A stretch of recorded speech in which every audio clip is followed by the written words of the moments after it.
এইমাত্র জরুরি মিটিং শেষে পে স্কেল ২ বছরে ২ ধাপে বাস্তবায়নের পরিপত্র প্রকাশ করলেন অর্থমন্ত্রী। বিস্তারিত দেখুন। আপনি একজন সরকারি কর্মচারী হয়ে থাকলে এই চ্যানেলটি অবশ্যই সাবস্ক্রাইব করে রাখুন। নবম পে স্কেলের সকল নিউজ এই চ্যানেলে সবার আগে পেয়ে যাবেন। জরুরি বৈঠক শেষে সরকারি কর্মকর্তা কর্মচারীদের জন্য বহুল প্রতীক্ষিত নতুন পে স্কেল ২ বছরের মধ্যে ২ ধাপে বাস্তবায়নের ঐতিহাসিক সিদ্ধান্ত ঘোষণা করেছেন অর্থমন্ত্রী। প্রস্তাবিত নতুন কাঠামো অনুযায়ী পে স্কেলের সব গ্রেডে গড়ে মূল বেতন বৃদ্ধি পাচ্ছে ৭০% থেকে ১০০% পর্যন্ত। প্রথম ধাপ আগামী ১ সেপ্টেম্বর থেকে এবং দ্বিতীয় ধাপ আগামী ২০২৭-২৮ অর্থ বছরের ১ জুলাই থেকে কার্যকর করার নির্দেশনা দিয়ে অর্থ বিভাগ পরিপত্র জারি করেছে। সরকারি সিদ্ধান্ত নিয়েছে যে আগামী ১৭ আগস্ট সোমবার এ বিষয়ে আনুষ্ঠানিকভাবে চূড়ান্ত সরকারি গেজেট প্রকাশ করা হবে। এতে একই সাথে প্রতিটি স্কেলের বিস্তারিত বেতন স্কেল, ভাতা পুনর্নির্ধারণ এবং অবসরকালীন পেনশন ও সামাজিক সুবিধার নতুন হারগুলো স্পষ্ট করা হয়েছে। নতুন পে স্কেল সংস্কারের সর্বনিম্ন ও সর্বোচ্চ বেতনের বৈষম্য উল্লেখযোগ্যভাবে কমিয়ে আনা হয়েছে। ১ নম্বর গ্রেড থেকে ২০ নম্বর গ্রেড পর্যন্ত সর্বমোট ২০টি স্কেলে মূল বেতন দ্বিগুণ ও ক্ষেত্র বিশেষে তার চেয়েও বেশি বৃদ্ধির প্রস্তাব অনুমোদন পেয়েছে। সরকারি চাকরিতে ১ থেকে ২০ নম্বর গ্রেডে থাকা কর্মকর্তা ও কর্মচারীদের বেতন নিরূপিত হয়েছে, যেখানে সর্বোচ্চ বেতন ১,৫৬,০০০ টাকা এবং সর্বনিম্ন বেতন ২২,০০০ টাকা নির্ধারণ করা হয়েছে। এখানের বিশেষ বৈশিষ্ট্য হলো নিম্ন কোনো গ্রেডের বেতন কোনো সামঞ্জস্যহীনতায় থাকবে না। গ্যাজেট অনুযায়ী ১ নম্বর গ্রেডের বেতন ১,৫৬,০০০ টাকা, ২ নম্বর গ্রেডে ১,৪৮,৯০০ টাকা, ৩ নম্বর গ্রেডে ১,৪১,৯০০ টাকা এবং ৪ নম্বর গ্রেডে ১,৩৮,০০০ কিন্তু ৮০০ টাকা বেসিক বেতন ধরা হয়েছে। ৫ নম্বর গ্রেডে ১,২৭,৮০০, ৬ নম্বর গ্রেডে ১,২০,৭০০ টাকা, ৭ নম্বর গ্রেডে ১,১৩,৭০০ টাকা, ৮ নম্বর গ্রেডে ১,০৬,৬০০ টাকা, ৯ নম্বর গ্রেডে ৯৯,৬০০ টাকা এবং ১০ নম্বর গ্রেডে ৯২,৫০০ টাকা নির্ধারণ করা হয়েছে। তো দর্শক, ভিডিওটির এই মুহূর্ত পর্যন্ত যারা দেখছেন এই চ্যানেলটি সাবস্ক্রাইব করে রাখুন নবম পে স্কেলের সকল নিউজ সবার আগে পেতে। তো দর্শক, পরবর্তী ১১ নম্বর গ্রেডে ৮৫,৫০০ টাকা, ১২ নম্বর গ্রেডে ৭৮,৪০০ টাকা, ১৩ নম্বর গ্রেডে ৭১,৪০০ টাকা, ১৪ নম্বর গ্রেডে ৬৪,৩০০ টাকা, ১৫ নম্বর গ্রেডে ৫৭,৩০০ টাকা, ১৬ নম্বর গ্রেডে ৫০,২০০ টাকা, ১৭ নম্বর গ্রেডে ৪৩,২০০ টাকা, ১৮ নম্বর গ্রেডে ৩৬,১০০ টাকা, ১৯ নম্বর গ্রেডে ২৯,১০০ টাকা এবং সর্বনিম্ন ২০ নম্বর গ্রেডের মূল বেতন ২২,১০০ টাকা নির্ধারণ করা হয়েছে। তো দর্শক, মূল বেতনের পাশাপাশি অন্যান্য সরকারি ভাতার ক্ষেত্রেও ব্যাপক সংস্কার ও বৃদ্ধি ঘোষণা করা হয়েছে। বাড়ি ভাড়া ভাতার ক্ষেত্রে এলাকা ভিত্তিক বৈষম্য বজায় রেখে কাঠামোগত পরিবর্তন আনা হয়েছে। ঢাকা ও চট্টগ্রাম সিটি কর্পোরেশন এলাকার জন্য মূল বেতনের ৬৫% হারে বাড়ি ভাড়া নির্ধারিত হয়েছে। এজন্য অন্যান্য বিভাগীয় শহর ও জেলা সদরের জন্য এই হার হবে ৫৫% এবং উপজেলা ও অন্যান্য প্রান্তিক এলাকার জন্য তা নির্ধারণ করা হয়েছে বৃদ্ধি ৫০%। তবে কোনো অবস্থাতে সর্বনিম্ন বাড়ি ভাড়া ভাতা ৯,০০০ টাকার নিচে দেওয়া হবে না।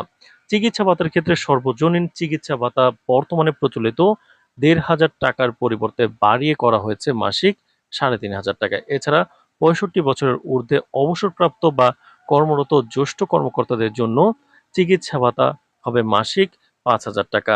তো শিক্ষা সহায়তা ভাতার সম্পর্কে, সন্তান প্রতি শিক্ষা সহায়তা ভাতা ৫০০ টাকা থেকে বৃদ্ধি করে ২,০০০ টাকা, সর্বোচ্চ ২ সন্তানের জন্য ৪,০০০ টাকা করা হয়েছে। উৎসব ভাতার ক্ষেত্রে দুটি ধর্মীয় উৎসবে প্রচলিত ১০০% মূল বেতনের অতিরিক্ত বৈশাখী বা নববর্ষ ভাতা মূল বেতনের ২০% থেকে বাড়িয়ে ৩০% করা হয়েছে। এছাড়াও যাতায়াত ভাতা ২,০০০ টাকা থেকে টিফিন ভাতা বাড়িয়ে কিন্তু ১৫০ টাকা করা হয়েছে। তো দর্শক, টিফিন ভাতা বাড়ানো হয়েছে, যাতায়াত ভাতাও বাড়ানো হয়েছে। তো দর্শক, ভিডিওটির এই মুহূর্ত পর্যন্ত যারা দেখছেন এই চ্যানেলটি সাবস্ক্রাইব করে রাখুন। নবম পে স্কেলের সকল নিউজ এই চ্যানেলে সবার আগে পাবেন। অবসরপ্রাপ্ত সরকারি কর্মচারীদের জীবনযাত্রার মান উন্নত করতে ১০০% পেনশন সুবিধা পুনর্বহাল ও আনুতোষিকের হার বাড়ানো হয়েছে। অবসরপ্রাপ্ত গ্রহণের পর কিন্তু সরকারি কর্মচারীদের শতভাগ পেনশন সুবিধা সুরক্ষার আওতায় আনা হচ্ছে। পেনশনের প্রতি ১ টাকার বিপরীতে আনুতোষিকের গ্র্যাচুইটি হার ২৩০ টাকা স্থানে বৃদ্ধি করে ৩০০ টাকা নির্ধারণ করা হয়েছে। অর্থাৎ কোনো কর্মচারী অবসর গ্রহণ করলে তিনি এককালীন সমর্পণকৃত পেনশনের বিপরীতে পূর্বের চেয়ে প্রায় ৩০% বেশি অর্থ পাবেন। বয়স্ক পেনশনভোগীদের ক্ষেত্রে ৭৫ বছর বয়সে পৌঁছালে পেনশনের হার অতিরিক্ত ১০% এবং ৮০ বছর বয়সে ২০% স্বয়ংক্রিয়ভাবে বৃদ্ধি পাবে। একই সাথে চিকিৎসা ভাতা ও পারিবারিক পেনশনভোগীদের সুবিধা আগের চেয়ে দ্বিগুণ করার অনুমোদন দিয়েছে সরকার। তো দর্শক, রেশন ও অন্যান্য আনুষঙ্গিক সুবিধা সম্পর্কে কর্মচারীদের নিত্য প্রয়োজনীয় জিনিসপত্রের সুবিধা নিশ্চিতের রেশন ব্যবস্থায় মৌলিক পরিবর্তন আনা হয়েছে। পূর্বে নির্দিষ্ট কিছু বাহিনী ও দফতরে সীমিত রেশন সুবিধা বিদ্যমান থাকলেও নতুন পরিপত্রের আওতায় সর্বস্তরের সরকারি কর্মকর্তা কর্মচারীদের জন্য ভর্তুকি মূল্যে ডিজিটাল খাদ্য রেশন ব্যবস্থা চালুর নির্দেশ দেওয়া হয়েছে।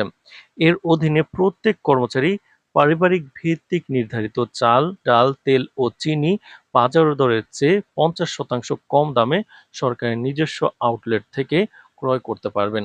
রেশন নিতে না চাইলে তার সমর্পণকারীর নগদ অর্থ, টিফিন ও রেশন ভাতা হিসেবে মূল বেতনের সাথে তোলার সুযোগ রাখা হয়েছে।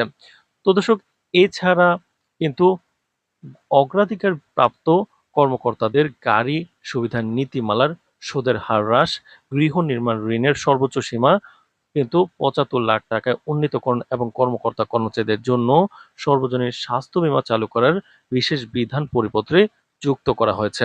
তো দর্শক, বাস্তবায়নের ধাপ ও সরকারি রূপরেখা সম্পর্কে পুরো পে স্কেল বাস্তবায়ন প্রক্রিয়া সরকারের রাজস্ব বাজেটের উপর যেন এককালীন অস্বাভাবিক চাপ সৃষ্টি না করে সেজন্য অর্থমন্ত্রী সুনির্দিষ্ট ২টি অর্থবছর বিভাজন করে দিয়েছেন।